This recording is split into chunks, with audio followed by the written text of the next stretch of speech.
سلامونه نیکی هیلې قدرمنو لیدونکو تیمورشاه کمال یم شاعر او کتاب خپرونه ده لکه څنګه چې پیاوړي لیکوال تاسو ته په هر اتوار یو کتاب معرفي کوي او هر کتاب په تاسو باندې پیژني په دغه کتاب کې منظوم کلامونه هم افسانې هم تاریخ هم نثر هم نظم هم او شاعري هم ټول کتابونه د سویلي پښتونخوا او د خیبر پښتونخوا تاسو ته معرفي کوو په دغه کتابو معرفي کولو کې زموږ تر ټولو لوی مقصد دا وي چې موږ نوی کهول د کتاب لوست راوبولو او د کتاب ارزښت او اهمیت ورباندې وپیژنو نو لکه څنګه چې مو وړاندې وویل زموږ د پښتانه قام تر ټولو لویه بدبختي دا ده چې موږ خپل ماضي هیره کړو او موږ د خپلې ماضي په هنداره کې نه ګورو او تل مو د نورو تقلید کړی دی او په نورو پسې مې منډه کړې ده د بل د ثقافت د بل د تمدن نقل مو کړی دی او خپل تمدن خپل کلتور مو شاته کړی دی د خپلو اتلانو د خپلو نومیالیو هغه تاریخونه چې په پښتانه افغان قام کې تیر سوي دي د احمدشاه بابا څخه نیولې تر میرویس نیکه پورې تر شاه محمود هوتک پورې چې تر اصفهانه پورې ګورګین وځغلاوه او تر اصفهانه پورې خپله قبضه وکړه او همدغسې خوشحال خان خټک او کاظم خان شیدا رحمان بابا او عبدالحی حبیبي صاحب عبدالرؤف بینوا صاحب زلمی وادمل صاحب او رشاد صاحب حبیب الله رفیع صاحب او سلیمان لایق صاحب او کاروان صاحب او دغسې بابرزی صاحب او اسماعیل یون صاحب چې د پښتو ادب او د پښتو ژبې او د افغان قام لپاره یې خپله وینه وچه کړې ده او بېلابېل بېشمار کتابونه یې لیکلي دي او دې قام ته یې وړاندې کړي دي خو دا قام د خپل ماضي په هنداره کې هیڅکله نه ګوري هر قام چې مخ ته تللی دی یا یې ترقي کړې ده نو هغه قام د ماضي په هنداره کې کتلی دي او د خپل مستقبل تعین یا تګلاره یې ټاکلې ده نن چې دا وخت کم پرمختللي هیوادونه دي یا پرمختللي قامونه دي هغوی دغه کار کړی دی چې د ماضي په هنداره کې د مستقبل تک کړی دی نو لکه څنګه چې تاسو ته معلومه ده نن یو ځل بیا موږ تاسو ته یو داسې کتاب معرفي کوو 21 مزل دغه کتاب د رحمت زلمی مندوخیل صاحب دی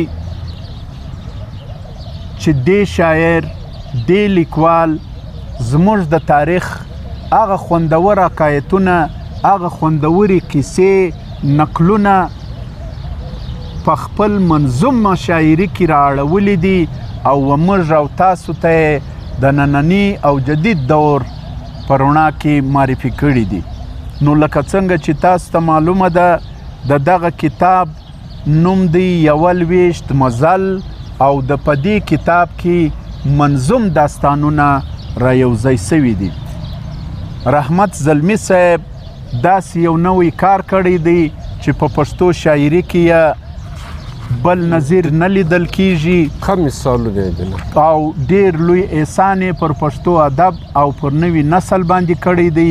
او د زړو حکایتو سره یې د نوي شاعرۍ په ذریعه ډیر زبردسته معلومات وړاندې کړي دي د کتاب نوم دی 21 مزل شاعر رحمت زلمی مندوخیل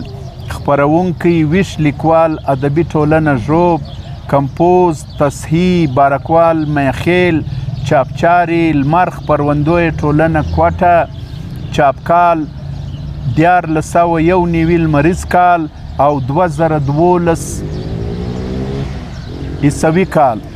چاپ شمیر 1500 ټوکه چاپ ځای یونایټډ پریس کوټه بیا 100 کالداري او په دغه کتاب کې ملګرو 22 منظوم داستانونه شامل کړل سوي دي 22 د تیر وختو حکایتونه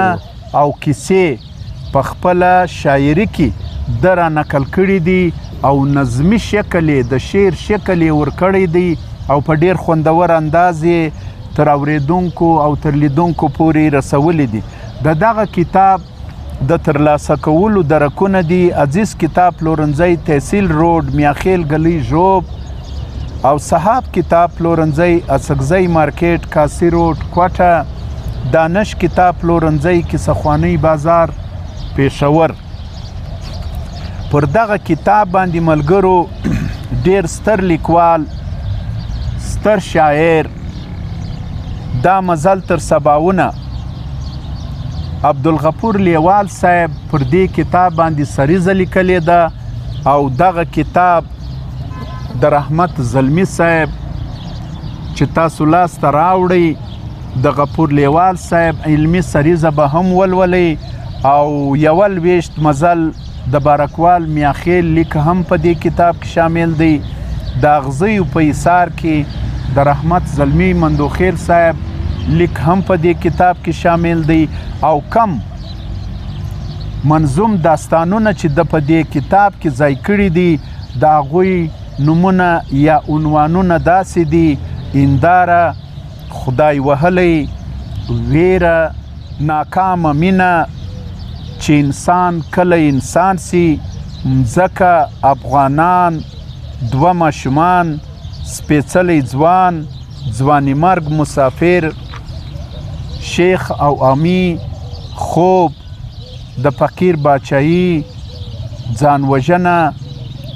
پټخولی ښار 21 مزل 4 سرونه 2 مرغان ټانګې وال بېنکریزو ناوې بدبخته پلار د مرګ ناوې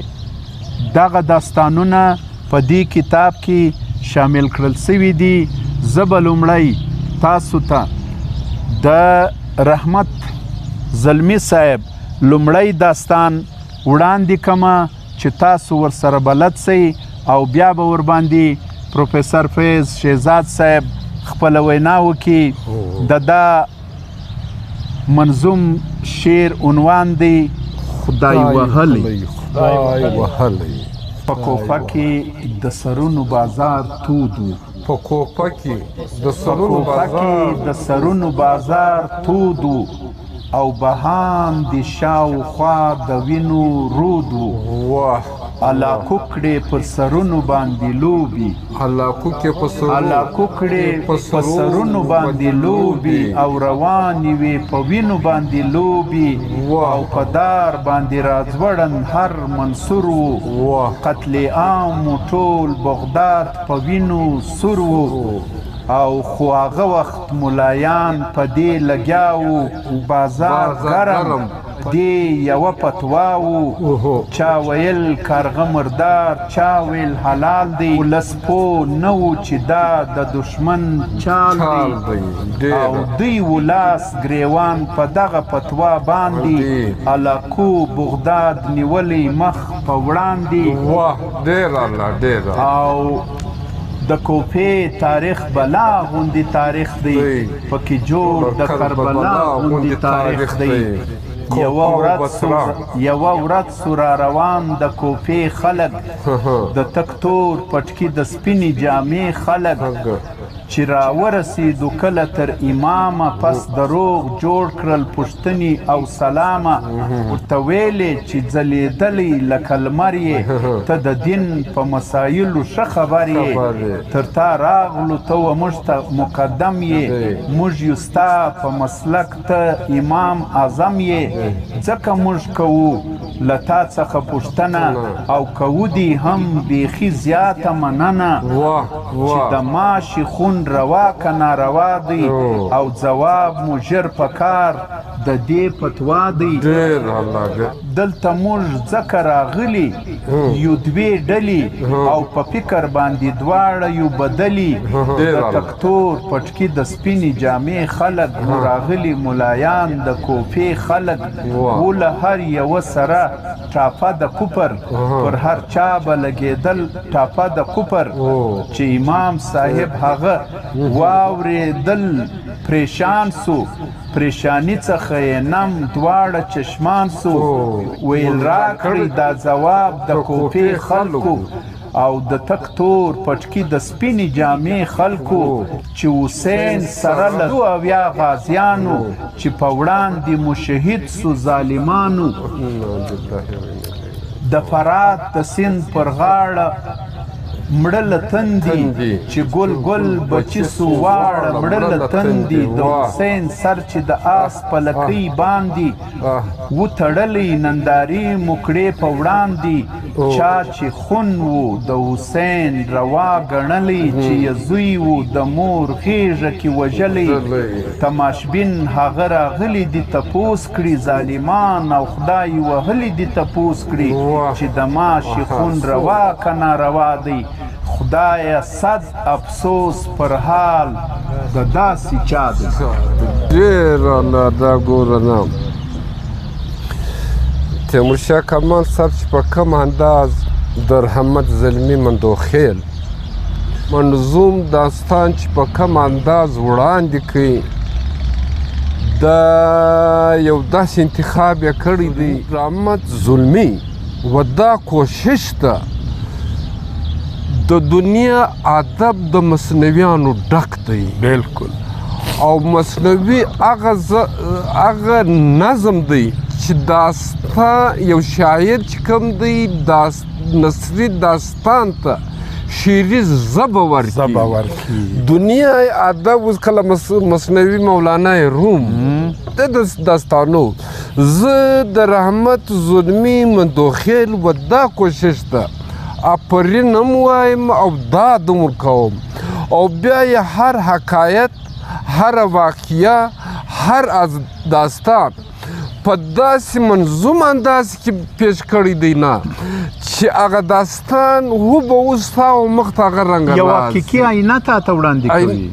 داسې اوس دا د ده یو څوک کامیاب دا خو هغه څوک کولی سي چې علمي څوک وي په ادب خبر څوک وي په کتاب سره تړلی څوک وي د قلم خاوند وي نو دا څلور واړه صفتونه چې کوم دي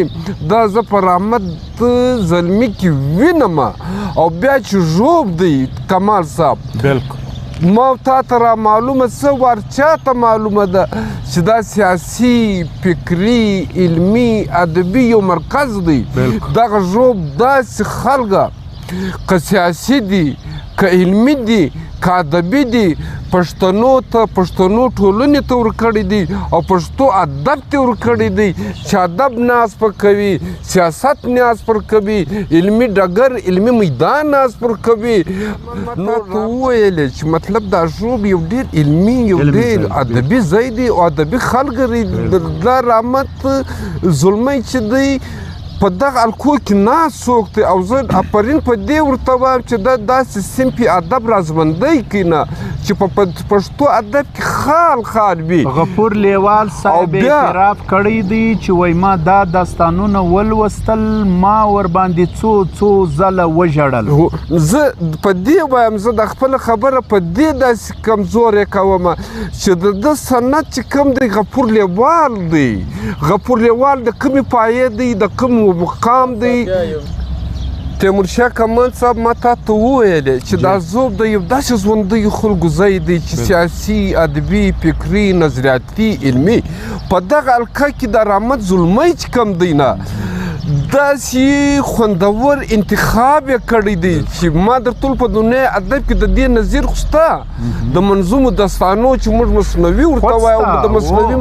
خو په پښتو ادب کې د زلمي او په دا نوي د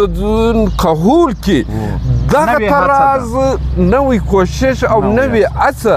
دا د رحمت زلمي په پښتو ادب کې یو نوې اضافه ده د داد وړ ده او زه دا وایم چې ته د ده یو بل داستان به د ملګرو ته کښېږده.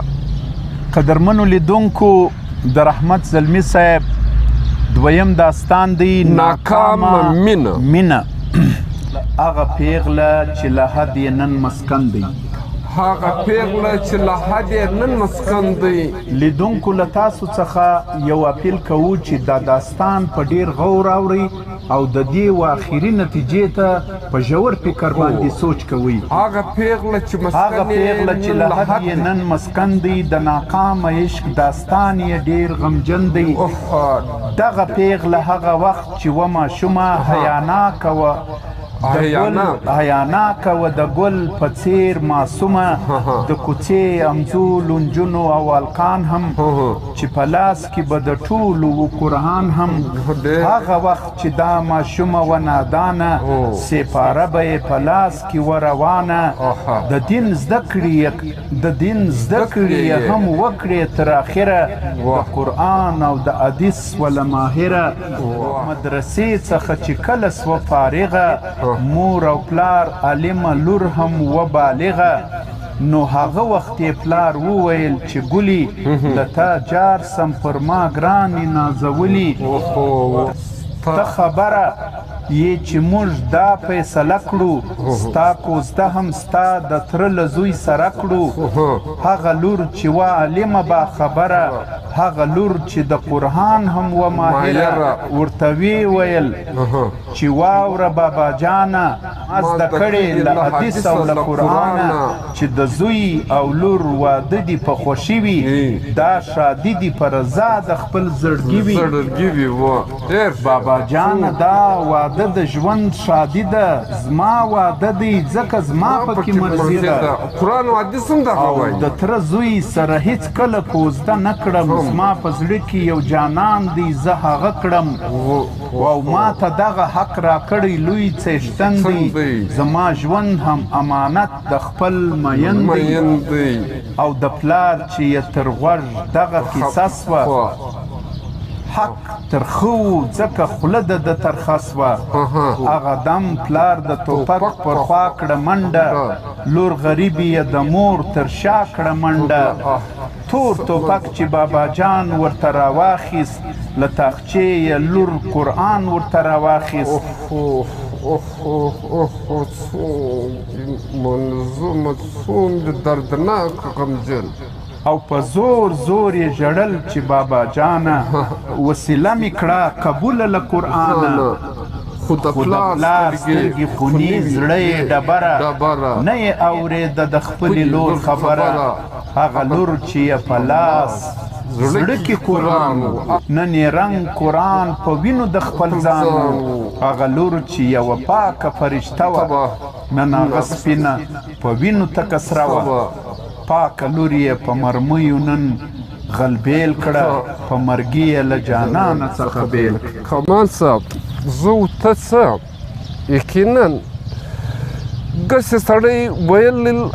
څه اورېدل یې نشي کولی. غفور لیوال د دې کتاب سند دی. د رحمت زلمي دغه اعزاز بس دی چې د لیکي په دې سریزه کې غفور لیوال چې د هر داستان چې زه وایم زه ورسره ژاړم، او څو ځلې نو چې لیوال رنګه زړه او چې دی د داسې خاورې دی چې د ده پر خاوره هره ورځ داسې داستان دی چې دی ژړوي. نو ما او تا و لیوال و قلمیار و نعمت ظهیر به څه سوي. یعنې زما د خبرې مقصد دا دی چې د ادیب و دا لیکوال د ټولنې د رجحاناتو یو داسې عکاسي کوي، یو داسې انځور کسي کوي چې مسلمان پښتون لور او د پلار د حق او د قرآن چې قرآن یې ورته غوړولی دی قرآن د حق ورکړی دی د هغه قرآن یې ورته په لاس کې دی لیکن د دی د ټوپک څخه تړلی څوک دی دی د قرآن خبره ردوي دی د حدیث خبره ردوي دی د لور خبره ردوي او داسې داستانونه ډېر لوی زړه غواړي کماله چې څوک یې اوري لیکل خو بیا در ډېر لا لوی زړه غواړي زما مختصره خبره دا ده زه خو مزید صداقت توان نه لرم زه دا وایم کماله چې ته یو داسې داستان بل چې موږ په څنګه عصر کې اوسو هغه خلک د سایل پر غاړه ناست وو هغه خلک د سایل په غاړه هغه خلک د سایل پر غاړه ناست وو ساتیري ته وو راغلي واړه ناست وو هغه خلک ټول سپېڅلي انسانانو مسلمان نه وو خو زړونه یې روښان وو مسلمان نه وو خو زړونه یې روښان او هغه خلک ټول شاریان چې د مغرب وو روزل سوي ټول د مینې له مکتب وو هغه خلک چې روښان یې وو فکرونه هغه خلک چې هنداره یې وو زړونه هغه خلک خاوندان چې د هنر وو او خیر غوښتونکي د هر چا لیرې له شر وو ډېر هغه خلک د ساحل پر غاړه ناست وو ساتیري ته وو راغلي واړه ناست وو مخ په وړاندې یې یو لوی شان سمندر وو ډک له تکو شنو اوبو او ډېر ژور وو لمبېدل په شنو اوبو کې سپین مایې هم او دومره ښکلي چې یو هېڅ ورته غمی هم او لکه څومره انسانان چې اوس سپېڅلي هومره و د سمندر مایه هم ښکلی یوه ورځ یوه ماهي له سمندره سر اوچت کړه د سایل پر څنګ په بره او خوله یې وازه کړه پکښې بنده کونډه وه خوله یې وازه کړه پکښې بنده کونډه وه یو عجب غوندې منظر او تماشه وه هغه خلک چې هنداره یې و زړونه هغه خلکو ورچسپاند کړل قدمونه او له اوبو نه یې مایې ژر را بهر کړ ژر تر ژره یې ژوندی ژر را بهر کړ او هغه دم یې هم خلاصه ترې کونډه کړه له مرګي څخه یې بچ د ژوند توشه کړه هغه خلک چې هنداره یې و زړونه هغو خلکو ورچسپاند کړل قدمونه هغوی بیرته مایه ګټ په سمندر کړو ژوندي خلکو ژوندی ګټ په سمندر کړو هغه خلک ټول سپېڅلي انسانان وو مسلمان نه وو خو زړونه یې روښان وو هغه خلک ټول ښاریان چې د مغرب وو روزل سوي ټول د مینې له مکتب وو هغه خلک خاوندان چې د هنر وو خیر غوښتونکي د هر چا لیرې له شر وو د هغوی سینه چې ډکه له وفا وه وراوړې هم مایي ځکه پناه وه په کوم ځای کې چې سپېڅلي انسانان وي په هغه ځای کې نه ویره نه تاوان وي په هغه ځای کې به مار او انسان دواړه یو ځای اوسي نه چې وي به پریشان دواړه خو شرط دا دی چې انسان کله انسان سي مار لړم هر بلا به یې دوستان سي ډېر مختصرا به زه دا ووایم کمال صاحب